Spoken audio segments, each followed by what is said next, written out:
right. Hey, Omaha, Millard, Fremont, glad you guys are here tonight. Hopefully, did everybody get some pizza? Everybody get some pizza? All right, good. Glad you guys got some pizza. I don't know what happened at Millard and Fremont. Hopefully the pizza got delivered there. Did it make it? I don't know. Just give me a sign. Let me know. Tweet at me.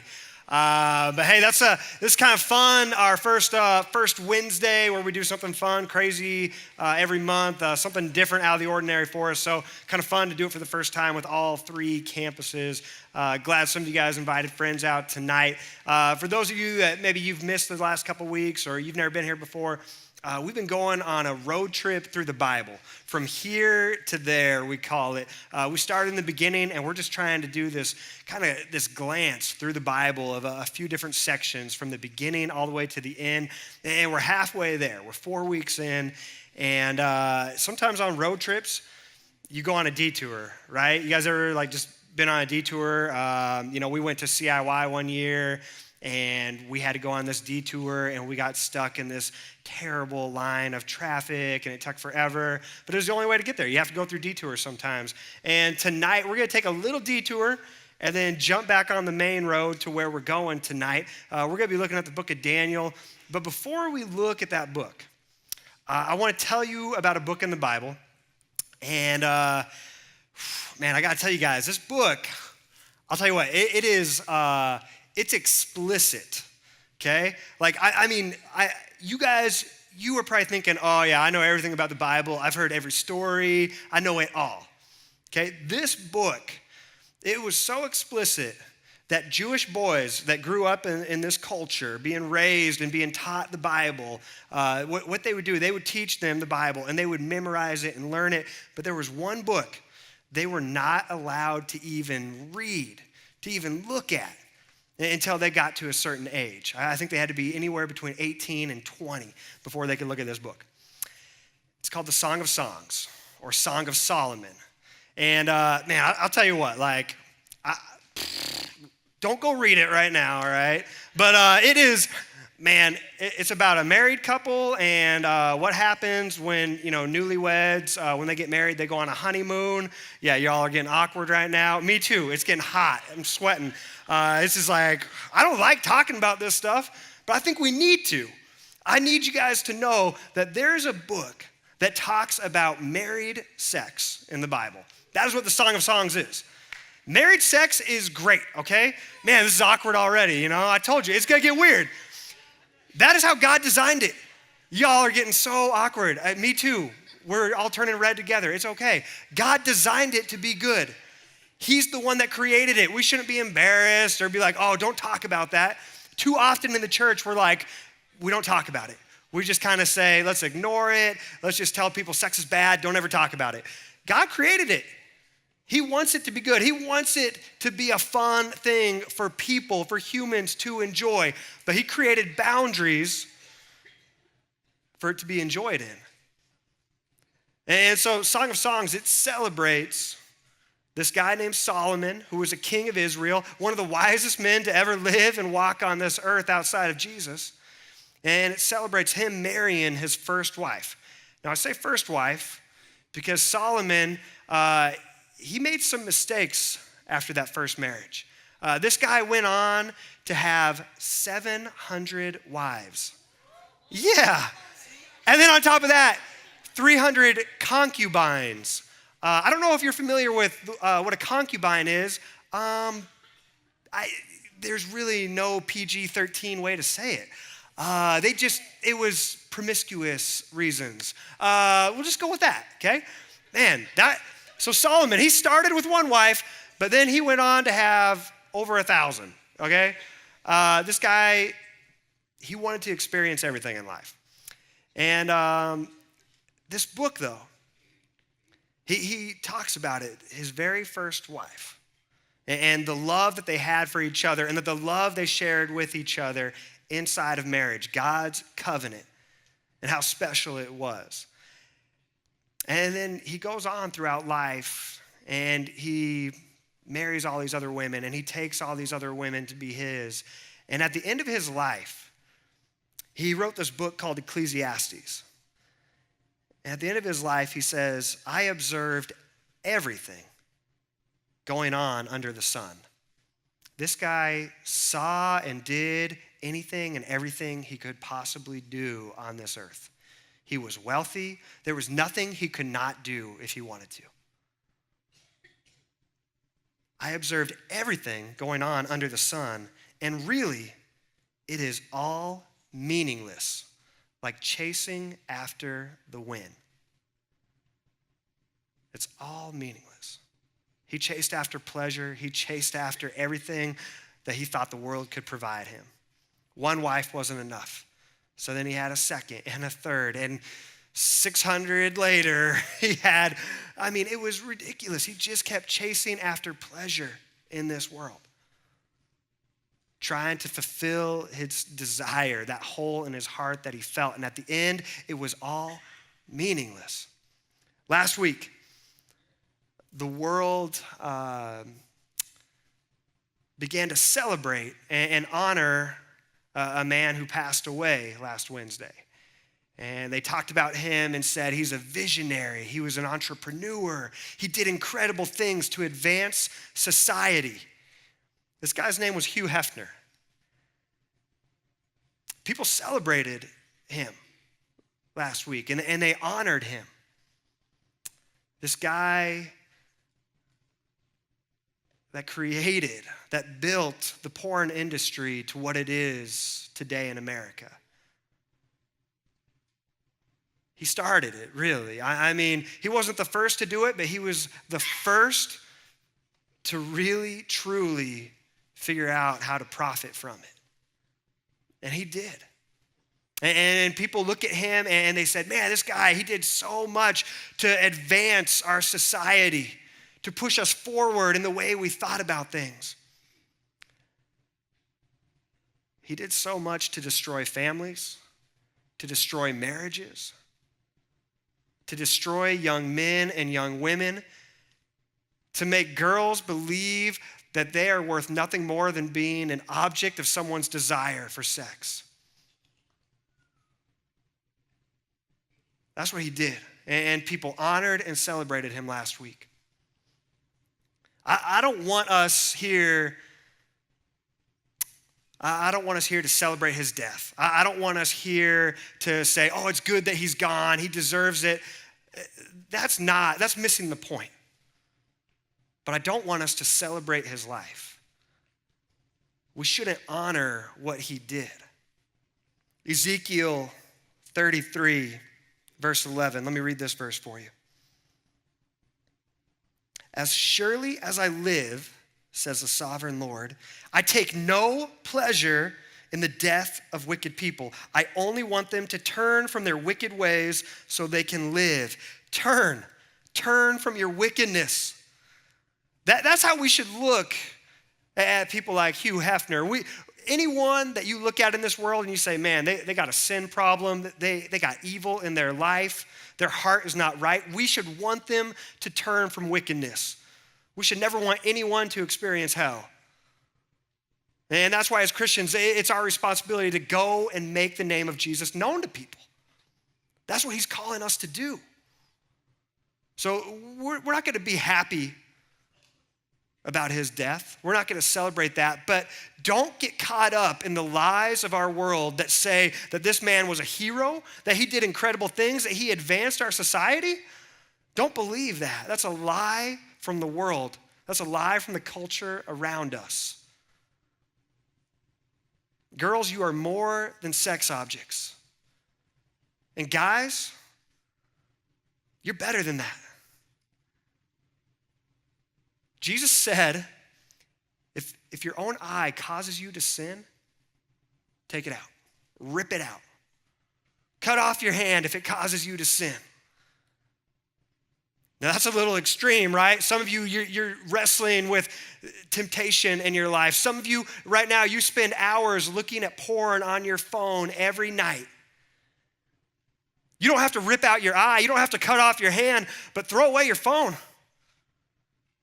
And if some of you, if you're like, man, that seems extreme,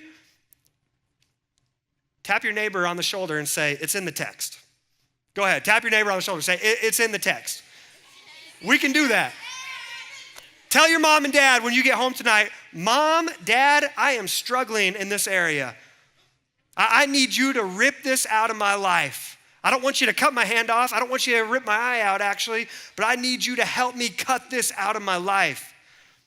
Some of you, you're struggling with a boyfriend or a girlfriend, or you are doing something that you know, when it comes to God's law, when it comes to his word, you know it is crossing a boundary. It is not one man and one woman in marriage. I know all of you in here. I know none of you are married yet. And so if you are participating in some of these acts outside of marriage between one man, husband, and wife, you need to talk to somebody and get some accountability in your life. Somebody that will help you rip that out of your life, because Jesus wants something better for you. 1 Corinthians 6, verse 18, run from sexual sin. No other sin so clearly affects the body as this one. For sexual immorality is a sin against your own body. Don't you realize that your body is the temple of the Holy Spirit who lives in you and was given to you by God? You do not belong to yourself. The culture around us, the world that we live in, says it's your body, do what you want, do what feels right. No. Your body is not your own. You were bought at a price. For God bought you with a high price. Do you know what that price was? Jesus. That's why Jesus died.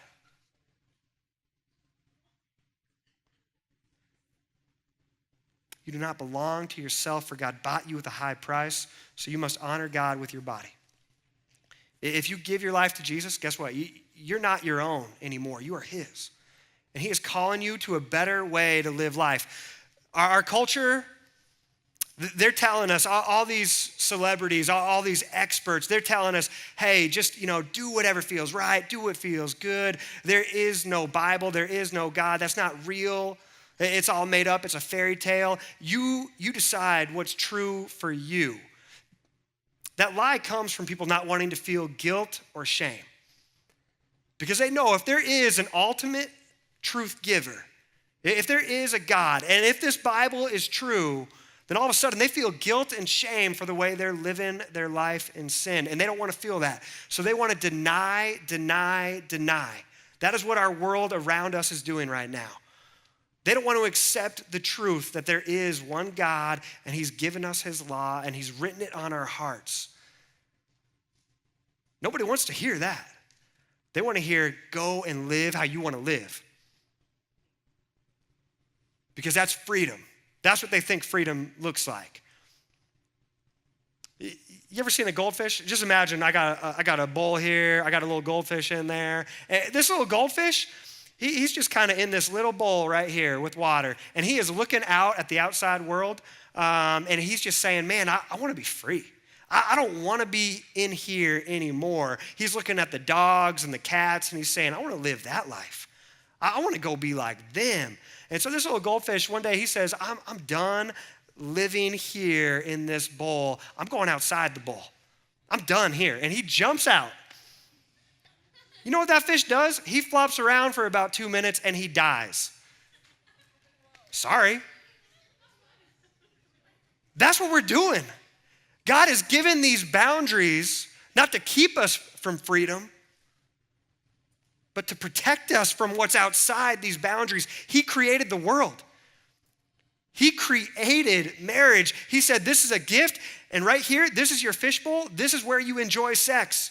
This is when, guess what, someday when you're ready to get married, read the Song of Songs, read the Song of Solomon, and that is a picture of what God wants your sex life to be when you're married, one husband, one wife, and you're gonna read that book and be like, holy cow, wow. Yeah, I'm telling you, it's an eye-opener. I don't know, just wait till you're older, all right? But it's good. God created it to be good, but inside the fishbowl, because outside the fishbowl is death. Outside of God's law is death. Take it serious. Realize that culture around you, they don't want you to believe this. They don't want you to live this way, because if there's people that believe this and live this way, it starts to convict them. It starts to make them doubt the way they view life, the way they look at the world, and they start to feel bad about the way they're living. And they don't want to feel bad. They want to feel free. That's what they want. Okay, detour, I'm coming back onto the main road. It connects. It all makes sense. We're looking tonight at the book of Daniel. Daniel chapter 3. If you want to look, this story is incredible. But the Israelite people, constantly, what we are seeing throughout the Bible, the Israelite people, they are doing so good at some points. They are following God. They are listening to his word. And then all of a sudden, they kind of slide the Bible to the side and they say, let's try and do what the rest of the world around us is doing. And when they do that, they step outside of God's protection. And when they step outside of God's protection, bad things happen. And in the book of Daniel, what's happened is they've stepped away from God. And these outside people, the Babylonians, they come in and they just take over. Like they wipe out their temple, they wipe out their kingdom, they knock everything, they knock buildings down, and they take people prisoner. They leave some behind, but they take some prisoner. And they take these young men, sons of nobles and kings and different important people in that culture, and they take them, the best of the best, back to Babylon. And there's a few guys that are a part of this group. Daniel, who wrote the book, and then Shadrach, Meshach, and Abednego, his three friends. And in chapter 3, the king of the land in Babylon, King Nebuchadnezzar, you know, you've probably seen this on VeggieTales a time or two, but I'm going to tell you the story anyway because it's a great story. King Nebuchadnezzar, he builds a gold statue of himself 90 feet tall. That's like, you know, that's higher than this building probably. I don't know, I'm a terrible judge of height, but it's probably pretty high. It's huge. And he tells all the people, whenever you hear music, bow down and worship my statue. And so that's what this culture does. They are worshiping him every time they hear music, except in chapter 3, except it says for Shadrach, Meshach, and Abednego. Every time they hear music, they refuse. Instead, they pray to the one true God. Now, eventually, King Nebuchadnezzar, he finds out about this, and he calls these guys in, and he says to them, I'm going to give you one more chance. When you hear the music, bow down and worship me, or I'm going to throw you into a fiery furnace. And that'll be it. That'll be your death.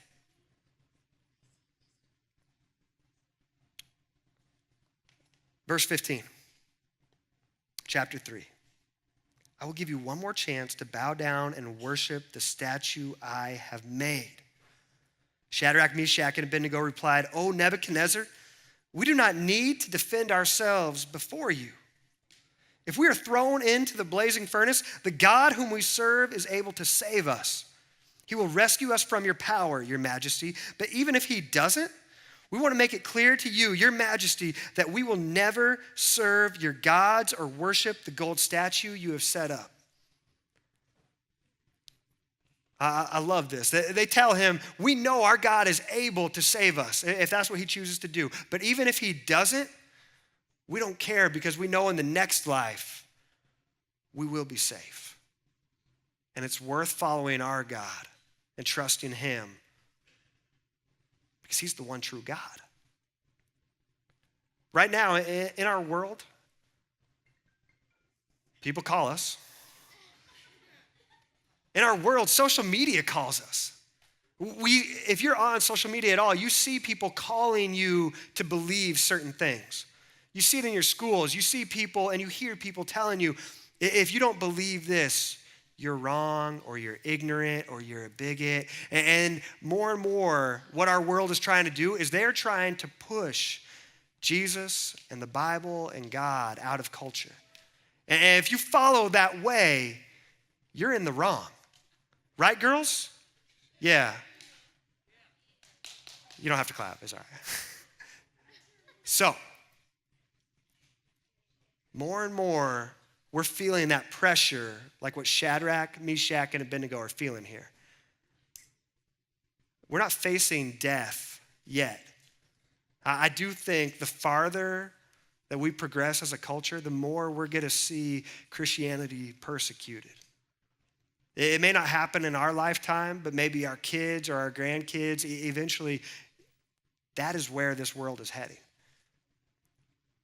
Some of you feel persecuted already in your school. You feel pressure to not tell people you're a Christian because somebody might think negatively about you.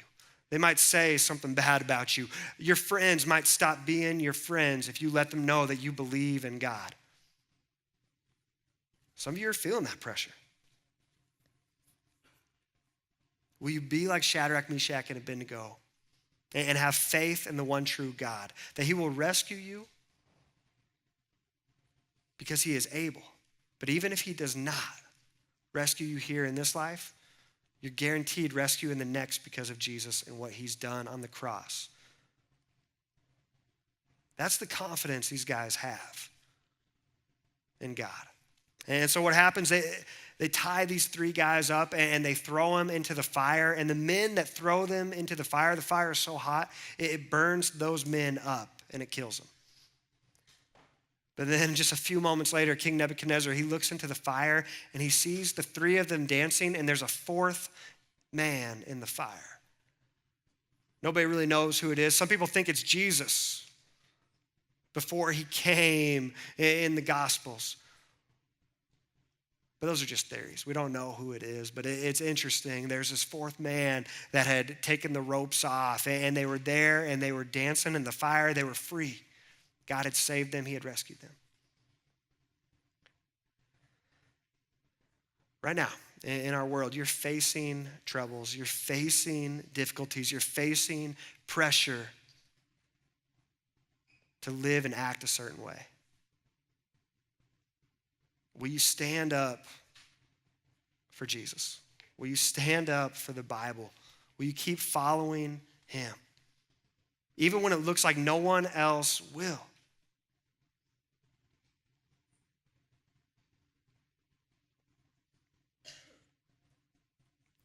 God calls us to be holy. Holiness, it means to be set apart.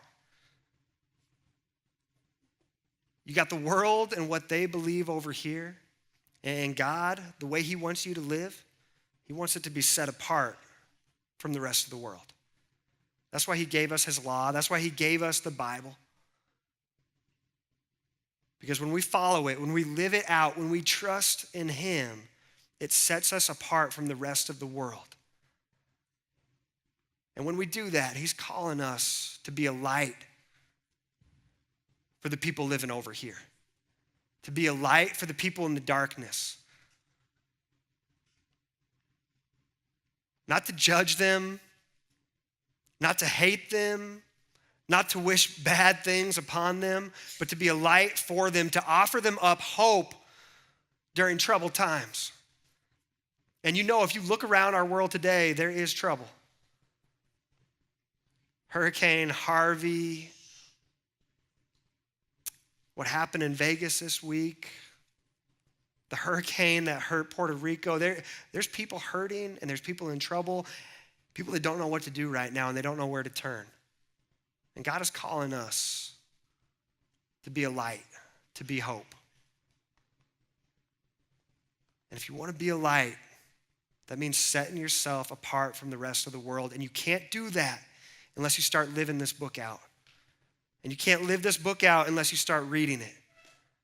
If you don't have a Bible, we will get you a Bible. Come tell me, come tell one of these other youth leaders in this room tonight, you need a Bible. Because this is the way, this is the truth, this is the life. This is the only way to Jesus. His message brings hope, and we're called to bring that hope to the world. He triumphs over all the trouble. He triumphs over sickness and death. He triumphs over culture and the pressure you face to conform to it. Jesus is greater. Tonight, we're going to spend some time in prayer. The band's going to come up. They're going to play, and we're going to worship. But during worship, I ask that you would find 3 or 4 people, whoever you can around you, find some youth leaders, gather together and pray for the trouble you're facing in your own life. Pray for the people in Vegas, the people in Houston, the people in Puerto Rico. There are people hurting all over our world. Pray for someone.